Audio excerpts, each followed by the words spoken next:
वालेकुम सलाम बेटा, वालेकुम सलाम खदीजा, अलिस्बा, ऑल ऑफ यू।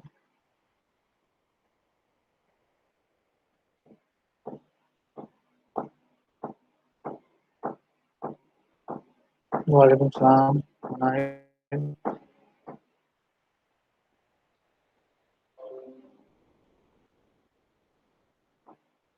मैमा, वालेकुम सलाम सबको, वालेकुम सलाम ऑल ऑफ यू। चलिए, हमने लास्ट क्लास में 14 के हो गए थे ना एमसीक्यूज, मैंने करा दिए थे आपको, इतनी याद आ रहा है।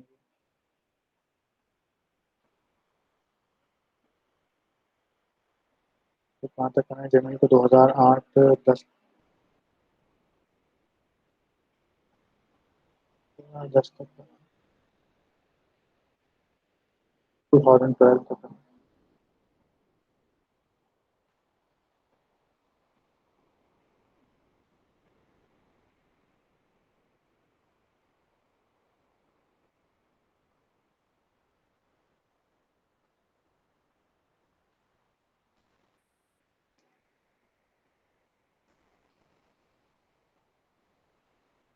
सो गया कि शाही सुपारी चुराई, मजा।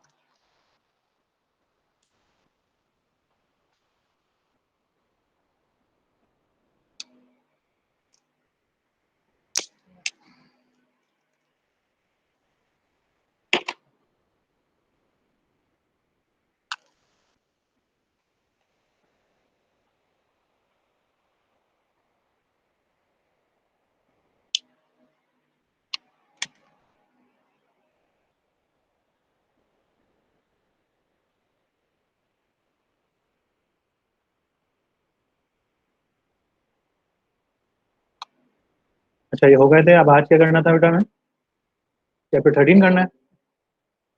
जी सर। अच्छा, सो गया कि मिनट हो गया? जी सर, यस हो सर, गया। पहला था। पहला था।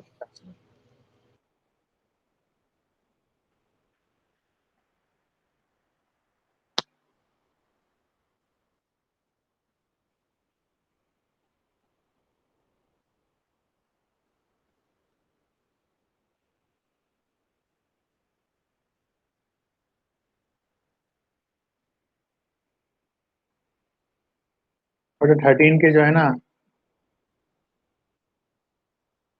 तो जल्दी जल्दी करेंगे हम।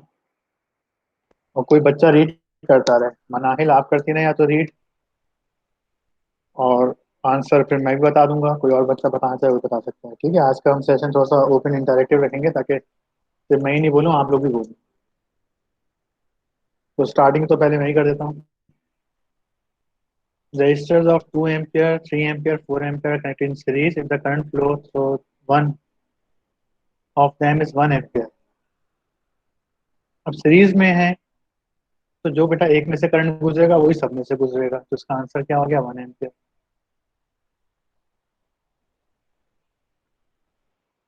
ये बात समझ में आई या नहीं आई?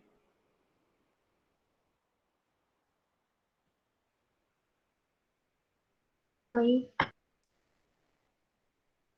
हाँ। When V volts of battery is connected across the bulb, if the current I is passed so it, then its power will be P is equal to IV। यही आंसर है। P is equal to I V upon I, V square I, V I square। ठीक है।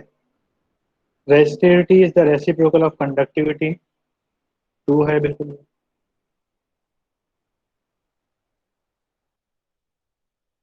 2001 में मनाहिल आप पढ़िए बेटा। If the wire of a uniform area of cross section is cut into two equal parts, the resistivity of each part will be।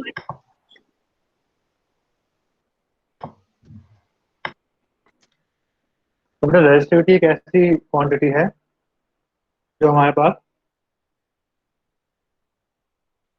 Dimension पे, length पे, चीजों पर चेंज नहीं होती। रेसिस्टिविटी सिर्फ और सिर्फ किस पे चेंज होती है? टेम्परेचर पे। टेम्परेचर पर। सर, हाँ बोलो ना।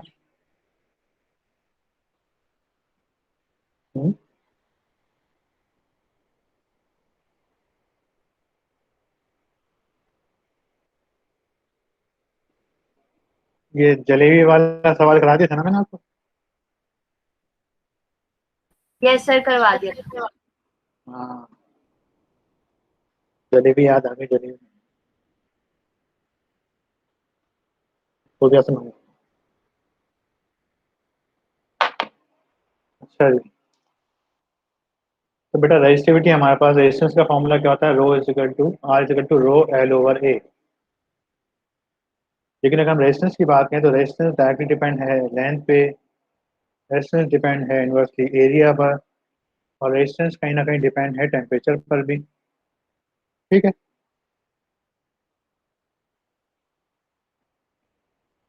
लेकिन अगर रेजिस्टिविटी की बात करें तो रेजिस्टिविटी सिर्फ और सिर्फ डिपेंड करती है टेम्परेचर पर या नेचर ऑफ मटेरियल पर, कि मटेरियल कौन सा है। बस अब रेजिस्टिविटी का ताल्लुक बिल्कुल नहीं है किससे, एरिया से, लेंथ से। ठीक है, इन चीज़ों से नहीं है, तो याद रखिए। इसका आंसर क्या हो गया? अब आप इसको कट कर दें, इसकी लेंथ कम कर दें वायर की, तो उसकी रेजिस्टेंस पे तो फर्क पड़ेगा, लेकिन रेजिस्टिविटी रिमेन अनचेंज, अनचेंज या सेम रहेगी।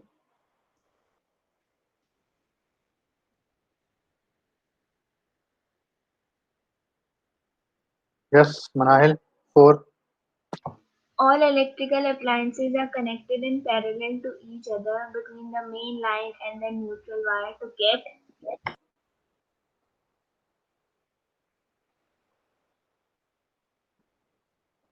जी। सर इसमें ये होगा ना, different current and same potential difference. Hmm, potential difference हमें जो है वो क्या मिल जाए, सेम मिल जाए। ठीक है, और करंट तो हर डिवाइस अलग अलग लेती है, फैन अलग एम्पेयर लेता है, बल्ब अलग लेता है, लेकिन सबको पोटेंशियल किसी हद तक सेम मिल जाए। 5। The terminal potential difference of a battery is equal to its EMF when its internal resistance is. 0। जब इंटरनल रेजिस्टेंस 0 हो जाता है आपके पास, तो आपके पास जो है वो पोटेंशियल डिफरेंस इसके बराबर हो जाता है, टर्मिनल ईएमएफ के बराबर हो जाता है।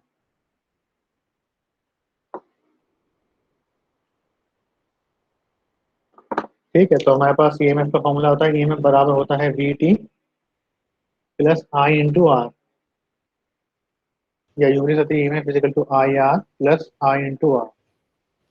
तो अगर इंटरनल रेजिस्टेंस क्या हो गया हमारे पास, 0 हो गया, तो ईएमएफ किसके बराबर हो जाएगा, आई आर प्लस आई, और आई आर क्या है, वी टी है।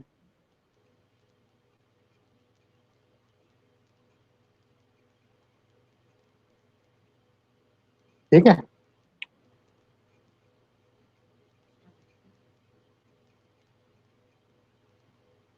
यस अनस, क्वेश्चन नंबर 6, 7, 8 पढ़िए।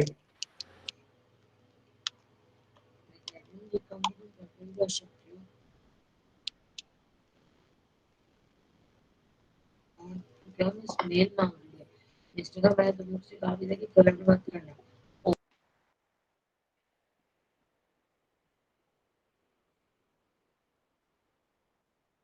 किसी का माइक ओपन है? अनस मौजूद हैं?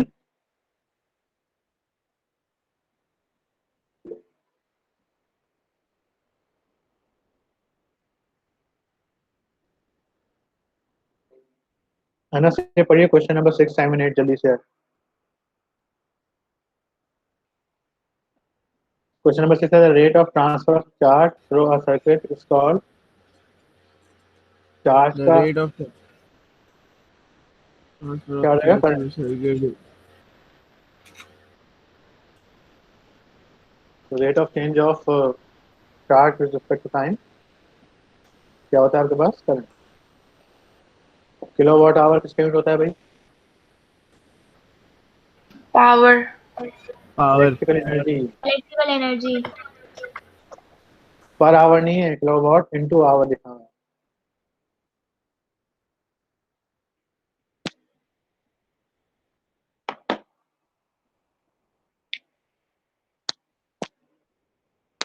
Power energy upon time, energy क्या है, पावर मल्टीप्लाई बाय टाइम।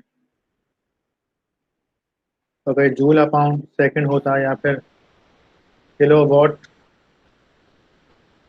उसको वॉट भी लिख देते हैं, किलो वॉट होता तो पावर होती, लेकिन ये क्या है, energy, power multiply by time, power का होता है वॉट मल्टीप्लाई बाय सेकंड, तो हमने लिया किलो वॉट आवर, तो एनर्जी का यूनिट बना, ठीक है। और यहाँ लिखते हैं, क्या लिख देते हैं,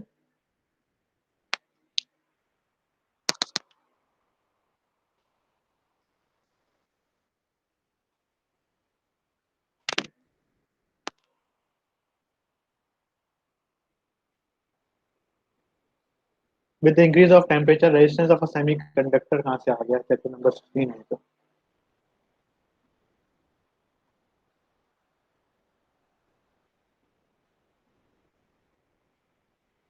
ये गलती से आ गया है बेटी, इसको छोड़ देंगे।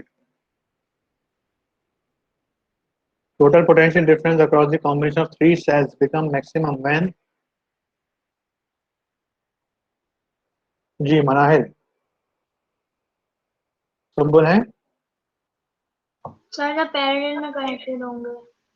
हाँ, अगर पैरेलल में कनेक्ट करेंगे तो सेल्स की ईएमएफ क्या हो जाएगी, आपस में बढ़ जाएगी, मैक्सिमाइज हो जाएगी।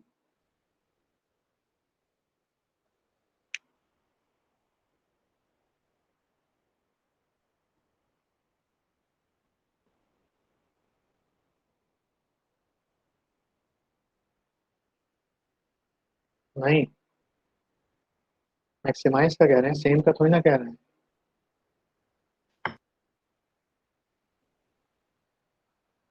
मैक्सिमाइज कह रहे हैं ना, मैक्सिमाइज में क्या होगा, ये पढ़ा है अरे आप लोगों ने। सीरीज होगी। हाँ ना, सीरीज होगा ना। देखें भाई, अगर आपने लगाया हुआ है कॉम्पोनेंट, एक रजिस्टर लगा हुआ है, दूसरा लगा हुआ है, तीसरा लगा हुआ है, इसके साथ आपने ये बैटरी या सेल लगा दिया, इससे निकला वोल्टेज वी वन यहाँ गया, वी टू यहाँ गया, वी थ्री यहाँ गया, सारे ऐड हो गए। अब इसी को सेल में कन्वर्ट करने, एक सेल आपने यहाँ लगा दिया, इससे एक और सेल ज्वाइन कर दिया, इससे एक और सेल ज्वाइन कर दिया, इसका वोल्टेज वी वन है, इसका वोल्टेज वी टू है, इसका वोल्टेज वी थ्री है। जब इन्हें आप इस तरह से ज्वाइन कर देंगे तो इनका टोटल वोल्टेज कितना मिलेगा, V one plus V two plus V three. और अगर इन्हें आप पैरेलल में लगाते हैं, पैरेलल, तो पैरेलल में वोल्टेज उनका सेम मिलेगा अगर वो तीनों सेम नेचर के हैं। और डिफरेंट के होंगे तो फिर एक कंबाइंड कॉम्प्लेक्स इक्वेशन बन जाती है, एक दो, अगर सब टू टू वोल्ट के हैं, 2 वोल्ट 2 वोल्ट 2 वोल्ट, तो उसका रिजल्टेंट भी कितना मिलेगा आपको, 2 वोल्ट मिलेगा। इसमें रहेगा सेम। इसमें क्या हो रहा है, आंसर बढ़ रहा है, अगर ये दो दो दो तो कितना होगा, 6 वोल्ट होगा। समझ में आई बात बेटा। तो अगर मैक्सिमाइज करना है आंसर तो क्या करना होगा आपको, कैसे लगाना होगा, सीरीज में। ठीक है भाई, सवाल को बेटा एक बार गौर से जरूर पढ़िएगा। बार दफा आप सवाल को सही नहीं समझ पाते और आंसर लिख देते हैं और श्योर भी हो जाते हैं कि हाँ मैंने सही पढ़ा, तो ये मिस्टेक हो जाती है, ह्यूमन नेचर है। ठीक है, केमिस्ट्री में ऐसी मिस्टेक्स नहीं आती, फिजिक्स में आ जाती है, हर सब्जेक्ट की इतनी अहमियत नहीं होती। ठीक है मनाई, तो क्या आंसर होगा इसका,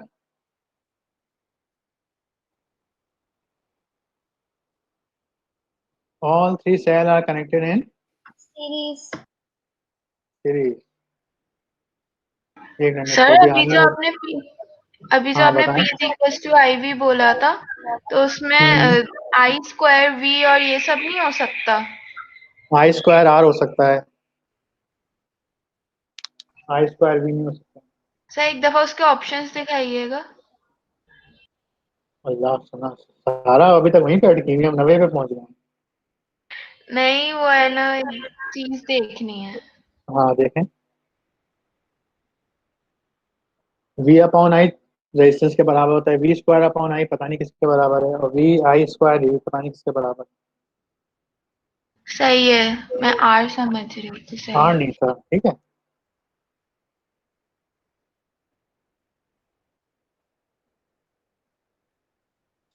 चलिए, हाँ भाई, 1 किलोवाट आवर किसके बराबर होता है भाई, 36 into three exponent point 5 36 into exponent 5 3.6 exponent 6 होता है। हाँ, या तो 36 इंटू एक्सपोनेंट 5 होगा या 3.6 एक्सपोनेंट 6 होगा। लिख देता हूँ उसके आंसर, देख लीजिए आप लोग।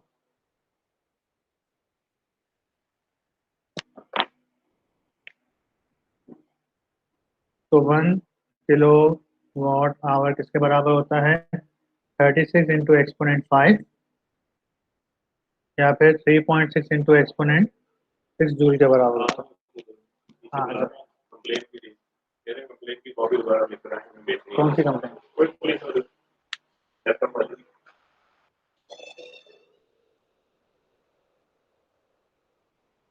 सही है भाई।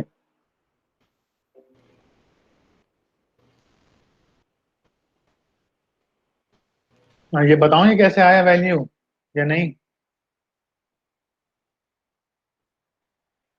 देख लीजिए कैसे आई वैल्यू, उसका प्रूफ देख लें। 1 किलो, ठीक है। किलो का मतलब क्या होता है? वॉट और आवर। तो किलो को हमने लिख दिया 1000, वॉट को वॉट ही रहने दिया।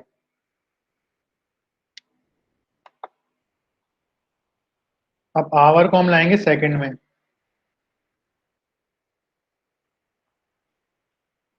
ठीक है। तो एक आवर में कितने सेकंड होते हैं? 1 आवर इज इक्वल टू कितने? 36, यानी कि 36 एक घंटे में 60 मिनट मल्टीप्लाई बाय 60 सेकंड, तो 60 इंटू 60 हो गया। तो क्या आ गई वैल्यू?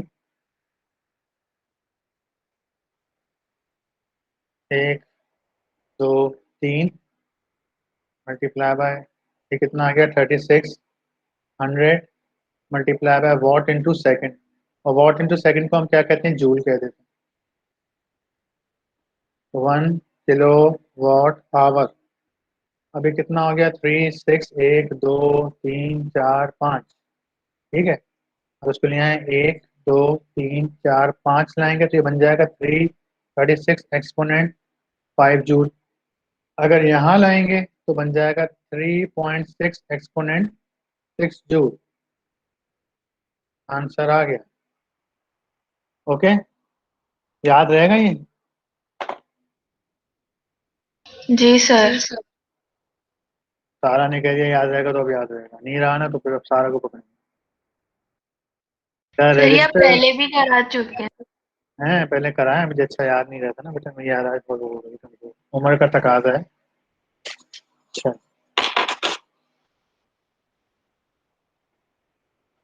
हम्म, ये क्या है? सारा आप बताएं क्या होगा?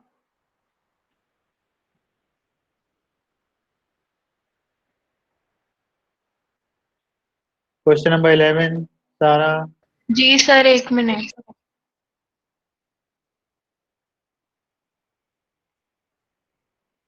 पावर डेसिपेशन के लिए हम I² R को यूज करते हैं।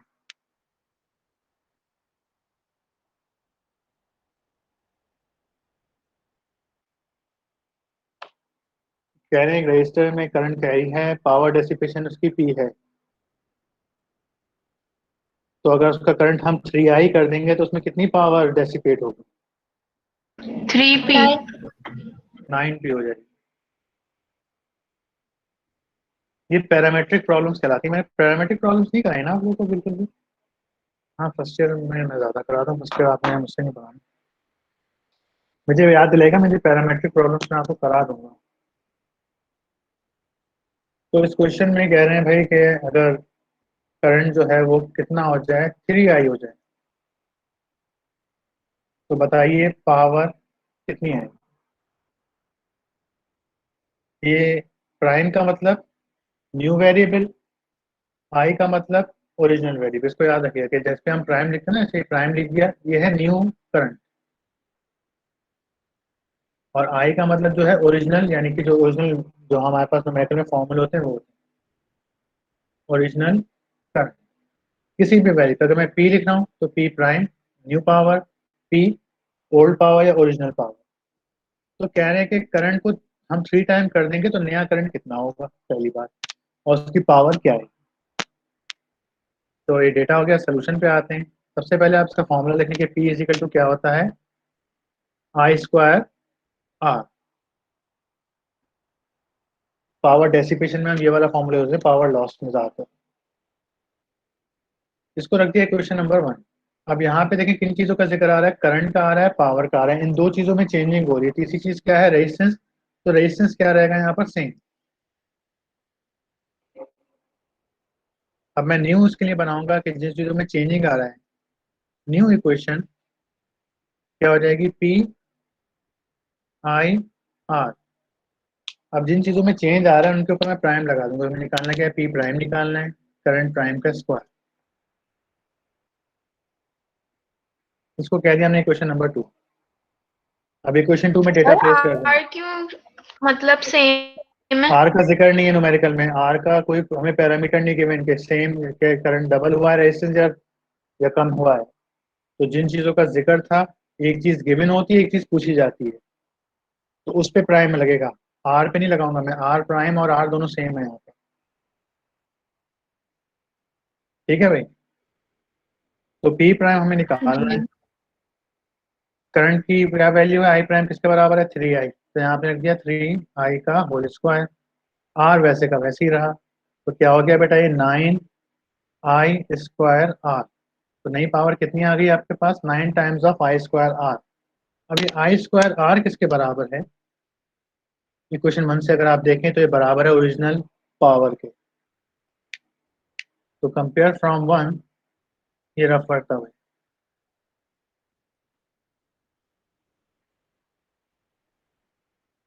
तो P प्राइम बराबर हो गया 9 टाइम्स ऑफ ओरिजिनल पावर। ये सोल्यूशन कहलाता है पैरामीट्रिक प्रॉब्लम्स का, जिसमें आपको पैरामीटर्स दिए हुए होते हैं। यहाँ पे न्यूमेरिकल की फॉर्म में आंसर नहीं आता। ये नहीं कह रहा कि 9 आपके पास पावर आएगी, 9 वॉट नहीं आ रही है, 9 टाइम्स ऑफ ओरिजिनल पावर। तो इसका आंसर क्या हो जाएगा, 90।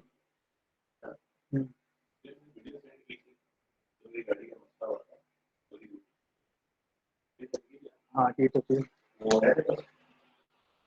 यार देखना पड़ेगा।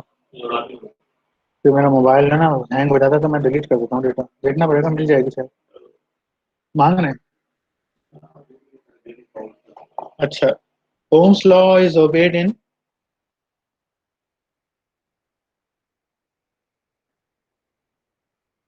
Metallic conductor. ठीक है, ओम्स लॉ सेमीकंडक्टर में ओबे नहीं होता।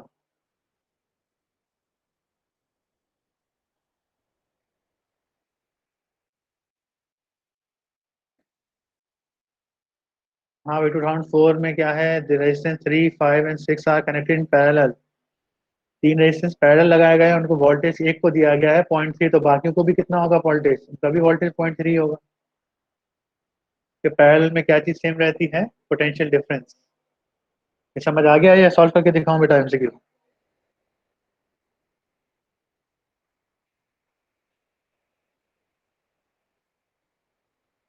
आ गया। ये कब आ गया, 2004 में। डायमेंशन ऑफ करंट रेजिस्टेंस,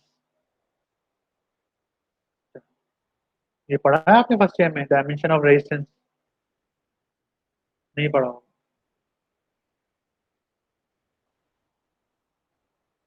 जी पढ़ा है किसी ने?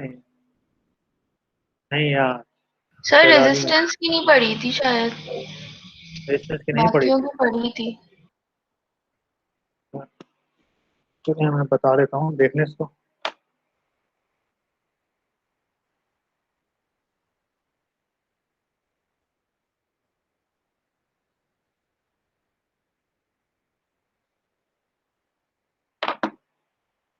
चार यूनिट लगातार हो ना, सर में दर्द।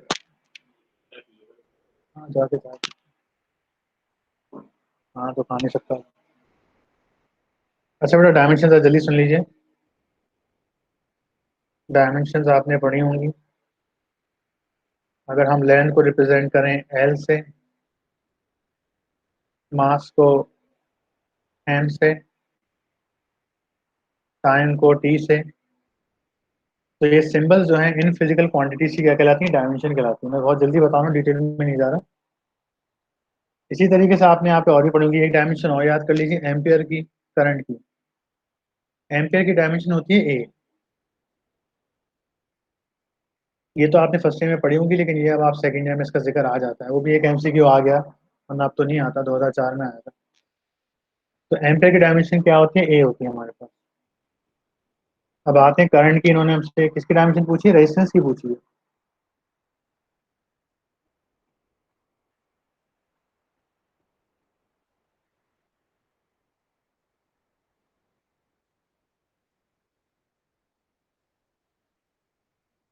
तो रेजिस्टेंस को हम अगर ओम्स लॉ से फाइंड करें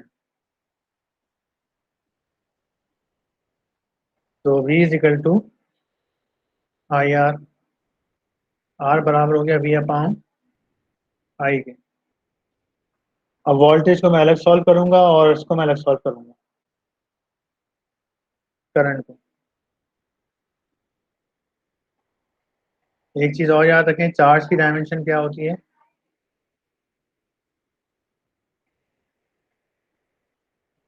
एम्पियर टाइम।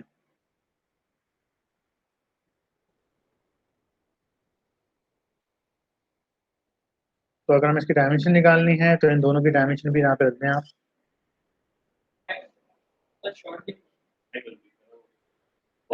हैदराबाद जाना है। फॉर V, ठीक है, वोल्टेज क्या होता है हमारे पास, वर्क अपॉन चार्ज, और वर्क का फॉर्मूला क्या है, force into displacement upon charge. अब यहाँ पे इनकी डायमेंशन रख दीजिए। फोर्स क्या होता है आपके पास, एम एल टी इनवर्स 1,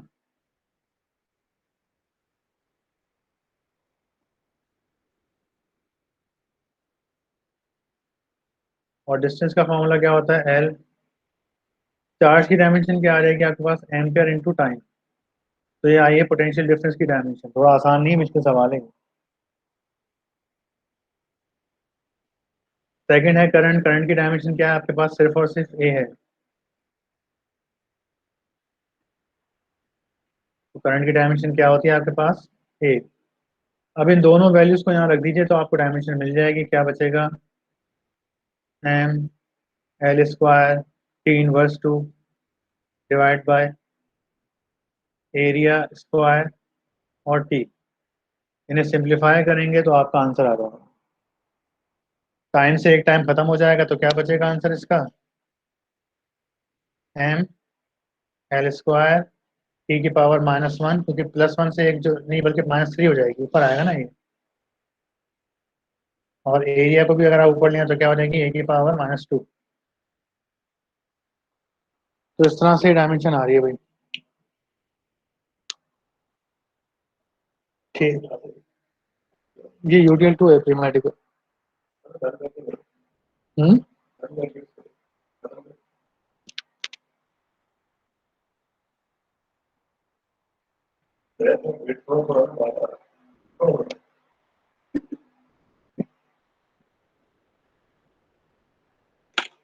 हाँ थोड़ा लग रहा है मुझे।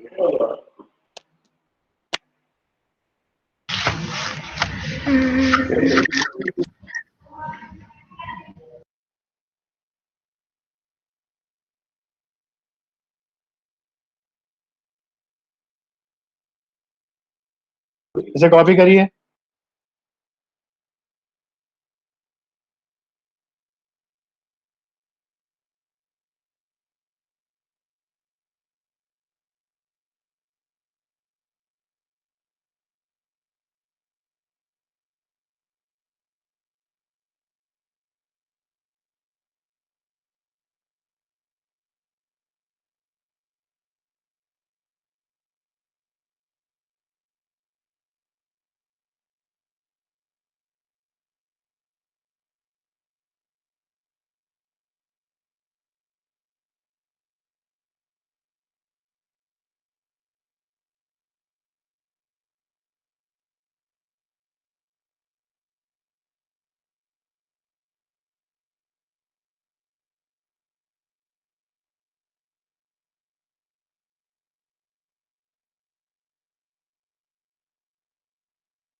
यहाँ तक कॉपी हो गया भाई क्लास?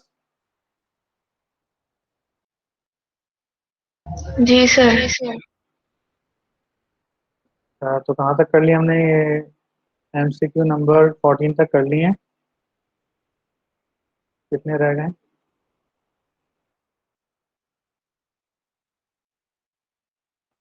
बेटा बाकी जो है ना, फिर मैं इसको नेक्स्ट क्लास में इंशाल्लाह डिस्कस कर लूंगा आपसे, सही है? आज फिलहाल मैं अभी क्लास सेंड कर रहा हूँ, आप लोग अपनी अटेंडेंस मार्क कर दीजिए। किसी को कोई सवाल पूछना है तो पूछ लें।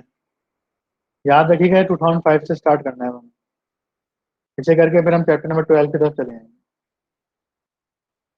सर मुझे चैप्टर 14 में म्यू नॉट का यूनिट पूछना था। नॉट का यूनिट पूछना है, वेबर पर एम्पियर जी होता है सर, ना। वो नहीं, हेनरी पर मीटर कैसे आया, वो चीज हेनरी पर पूछनी है। मीटर कैसे आया? अच्छा अच्छा ठीक है, मैं बता देता हूँ, देखें आप।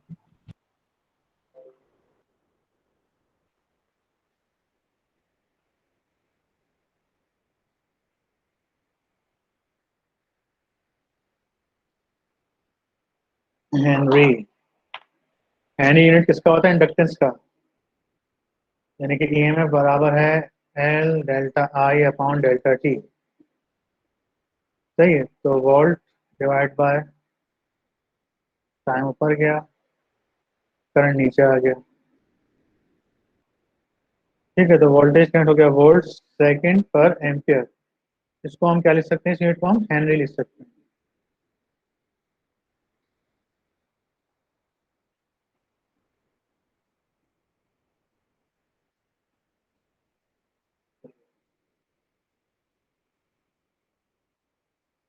अब B इज इक्वल टू क्या होता है formula? Mu naught N I upon L। एक फॉर्मूला ये है म्यू नॉट का, एक फॉर्मूला क्या है? BL म्यू नॉट I, वो एक ही बात है। हाँ सर, लेकिन सही यहाँ है, पे एन नहीं है नीचे वाले फॉर्मूले में। ये हाँ यहाँ पे एक टर्न होता है ना, एक लूप होता है हमारे पास। सही सही। चलिए ये हो गया, इन्हें कंपेयर कराते हम्म, हैं।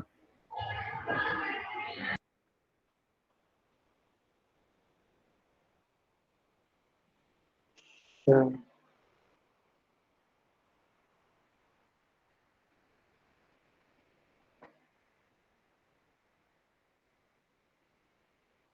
ये अपॉन I,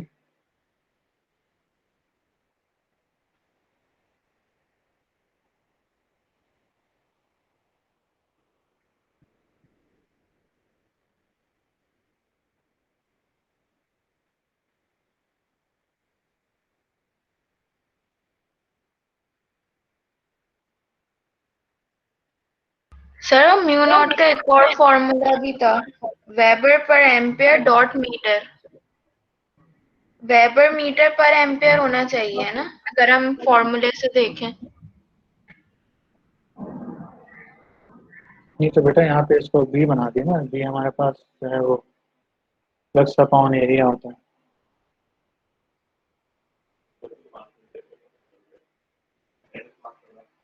सारा ये मैं नेक्स्ट क्लास में बता दूंगा आपको, ठीक है? टाइम खत्म हो रहा है, दिन नेक्स्ट सर को भी क्लास नहीं है दूसरे सर, ठीक है? वेट कर, सही है। लेकिन यहीं से निकलेगा, यहाँ से ये वेबर बनेगा और फिर हम इसको फ्लक्स को इससे रिप्लेस करा देंगे। क्योंकि यहाँ पे क्वेश्चन भी आती है ना हमारे पास, यहाँ पे कंबाइनिंग क्वेश्चन क्या आती है बस? फ्लक्स एन और एल डेल्टा आई। तो ये एल यहाँ से क्या हो जाएगा आपके पास? फ्लक्स का क्या होता है? वेबर, नंबर ऑफ टर्न का कोई यूनिट नहीं होता, और ये क्या आ गया? एम्पियर। तो ये देखना अभी फ्लक्स और ये करंट आ चुके हैं यहाँ पे। इसकी जगह हम क्या लिख देंगे? हेनरी लिख देंगे। अब ये मीटर और मीटर स्क्वायर आ रहा है, तो इसका यूनिट आया मीटर स्क्वायर। इसका आ गया यहाँ पर वेबर पर एम्पियर, और ऊपर आई मीटर। मीटर से एक मीटर खत्म, तो क्या बच गया? वेबर पर एम्पियर और मीटर। और वेबर पर एम्पियर को हम क्या कहते हैं? हेनरी पर मीटर बन जाएगा। ठीक है, म्यू नॉट ऐसे होता है। जी अब देख लीजिएगा, इसको मैं जल्दी जल्दी में बता दिया रफ में। अल्लाह हाफ़िज़। सही है। अल्लाह हाफिज।